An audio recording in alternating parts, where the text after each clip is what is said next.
So I just got home from work, and as I'm single these days, I had to organize the dog and take him for a walk because he has been home alone all day and would go crazy otherwise. I also looked after the cat on the cat tree up there. She needed her litter box cleaned and needed some food. I had to feed myself because I was starving and no one cooks dinner for me these days. Plus, I like to be organized for work the next day at nighttime because I have a very early start and I really can't think properly at 5:30 in the morning. So there is a few disadvantages to being single because you have to do everything yourself and there are only so many hours in the day. But on the other hand, I can leave my dishes over there in the sink and no one is going to be mad about it. Plus, I can leave a mess around the house if I need to and just sort it whenever I feel like it. So there are a lot of good things about it too. So how to be confident, happy and content when you suddenly find yourself living alone in your late 40s? After the end of a long relationship, sharing everything from bills to planning for the future, I have now been single for 6 years and let me tell you, it has been quite a ride. I had to learn a lot of skills that I didn't really need to use before, even though I could have done them. But things like budgeting, looking after insurances, mortgages, and looking at all the fine print are not my strengths. So my partner was very good at it and I never had to worry about it.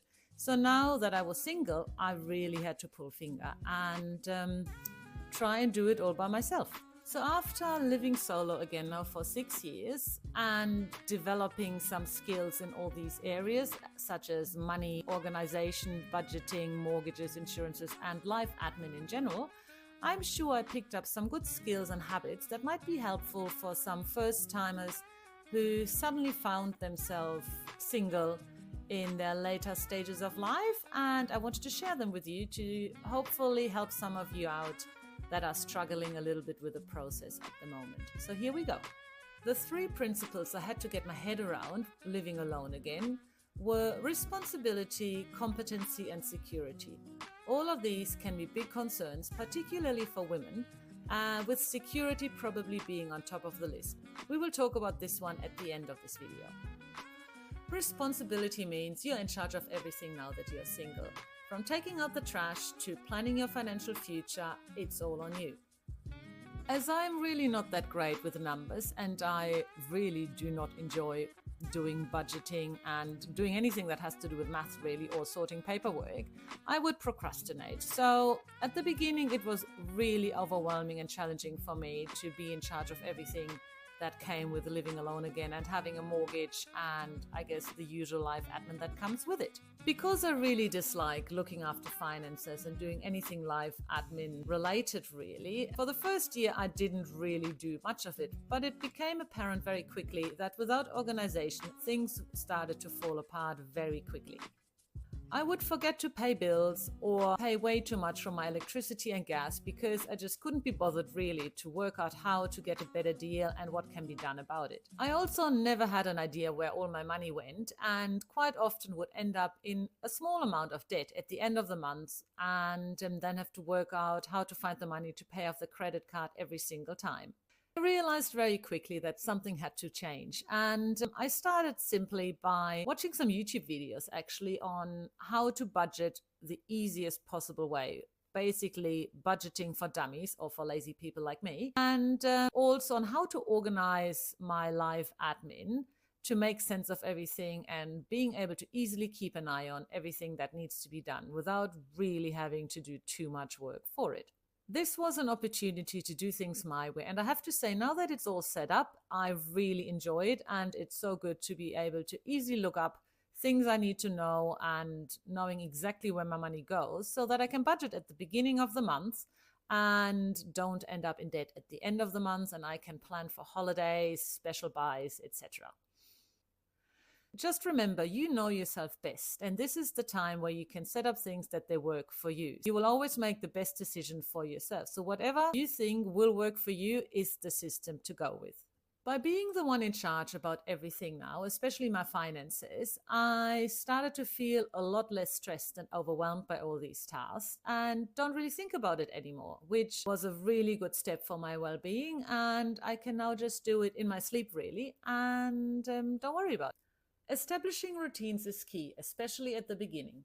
As financial planning and really anything to do with numbers doesn't come natural to me, I had to find ways to keep on track and stay in control of everything. So I add important dates into my calendar and set reminders for when my insurance policies are due, my bills need to be paid, and especially when my mortgage payment is coming out. Having predictable patterns makes me feel less stressed and tasks feel way more manageable. Competency is another big hurdle. If you are single for the first time, you might feel intimidated by tasks traditionally seen as male, such as home maintenance or finances. But fear not, local workshops and YouTube tutorials can be invaluable resources. I have learned how to plan and work out my budget, hang up pictures, and put furniture together just by watching tutorials online or visiting my local hardware store. The trick is to start small and work your way up. So maybe start by buying a small toolkit and a stepladder and go from there. But you have to know when to ask for help. So if things are too hard or I really can't work it out, I will still call someone to help me out and get the professionals in. For me, last night's adventure involved trying to get my roof box back onto my car. I had taken it off as it was using way too much fuel and I didn't need it. So it had been installed professionally for the first time, but now I had to try and get it back on by myself. Plus, it was nearly getting dark. So I had taken pictures of all the parts when it was still installed before I took it off a few weeks back. So I had a pretty good idea where everything needed to go. But at the same time, I wasn't quite sure. So I did check YouTube and Googled the brand of my roof box and found a handful of tutorials that would show me how it's done. And yes, it is on the car and I'm hoping it's installed correctly. I'm not 100% sure, to be honest. So I will let you know in the next video how the trip on the weekend goes and if everything stayed secured. Control and not feeling stressed out comes from planning and record keeping. I have folders with documents and important information accessible from all my devices. This can be done in many ways. Apple iCloud and Google Drive are just two ways this can be done. Personally, I prefer my Google Drive as I can save all my information and important documents on there and I can access it from anywhere in the world really, as long as I have access to the internet. By staying organized and knowing exactly where everything is, I can control my environment and have less surprises and yes, therefore feel a lot less stressed and anxious. You might have noticed that Harvey in the back has been falling asleep, so I have really been very boring, obviously, and he has now started snoring, which is very cute. So we never want to wake a snoring dog. So yes, I hope you enjoy watching him in the background because he's just so cute. Lastly, personal safety is crucial, especially for women. Living alone for the first time can be really scary. When I lived with my partner, we had a lovely house with a garden and an electric gate at the front. So we really got used to the security of never having to answer the door to anybody because they couldn't get in. When I bought my house, the one I'm in now, I didn't have the luxury of big front lawns and an electric gate, but I found ways to make this feel as safe and secure as a little castle. It is a small unit tucked away behind 3 other townhouses along a long driveway. So just by geography, it's making me feel safer because anyone who would like to visit me or come and cause any trouble would have to pass the other 3 houses and actually make the effort to come up all the way up the driveway. I also installed security doors at the front and back door to add extra protection when someone is at the door. Since my bedroom window faces the driveway, I also installed a roller shutter, which gives me peace of mind at night. I am also lucky that I have a good relationship with all my neighbors, and if there would be any trouble, I would need help at any time, I am sure they would be there to help me. So it's always worthwhile to knock on doors when you move in somewhere new and introduce yourself and just find out who's living there. You don't have to be in each other's pockets, but it's good to have a little community just as a backup, especially as a solo woman. And lastly, I bought myself a dog, as you can see. And even though he is obviously not the sharp guard dog that would attack an intruder, he is a very good early warning system and barks at anything that moves outside. And so I always know if someone is coming close to the house or even the smallest bird or cat are walking by.